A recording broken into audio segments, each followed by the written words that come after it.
Entering the 1967 season, the Purdue Boilermakers had a lot to be hopeful about. 13 starters returned from the Rose Bowl championship squad, including 8 on defense. The big question mark was who would fill two-time All-American Bob Greasy's shoes on offense. The call went to a 6'2" sophomore from Columbus, Indiana, Mike Phipps. The Boilermakers opened the season with a big test, heading to Dallas to take on Texas A&M in the Cotton Bowl. The Aggies, who were led by eventual Hall of Fame coach Gene Stallings and would go on to win the 1967 Southwest Conference Championship, drove the length of the field on the first drive, but had to settle for a 22-yard field goal.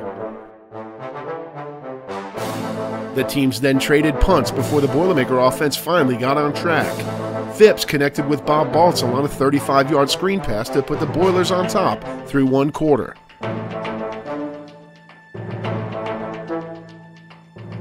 The Aggies began the second quarter by once again putting together a drive, but as they neared the end zone, Larry Emch intercepted the ball. The Purdue offense went back to work, and on 4th and goal from the 1, Leroy Keys ran sweep left all the way to pay dirt. 14-3 Boilermakers. A&M would not go away quietly. A pick six midway through the second quarter, followed by a 2-point conversion, kept the Aggies in the game. However, just before half, Keys found Jim Byrne in the corner of the end zone on a beautiful halfback pass to make the score 21-11 at the break. Texas A&M added a field goal late in the third to get within 7, and the Boilermaker offense went into ball control mode.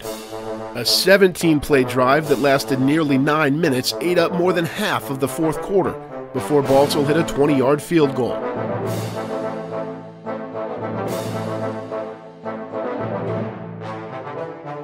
Seconds later, A&M scored on a 60-yard touchdown pass to pull within 4.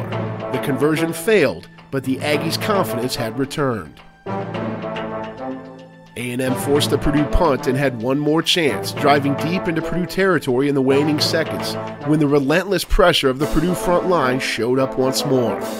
On 3rd and 10 from the 36, Fred Rafa came up with a huge sack, Purdue's 6th of the day. On 4th and long, Dennis Serbies, who had had an interception earlier in the game, came up with a gigantic pass breakup in the end zone to preserve the win. The Boilermakers escaped Dallas with a season-opening win 24-20, setting up a game for the ages with top-ranked Notre Dame in Week 2. But that's a story for next Throwback Thursday.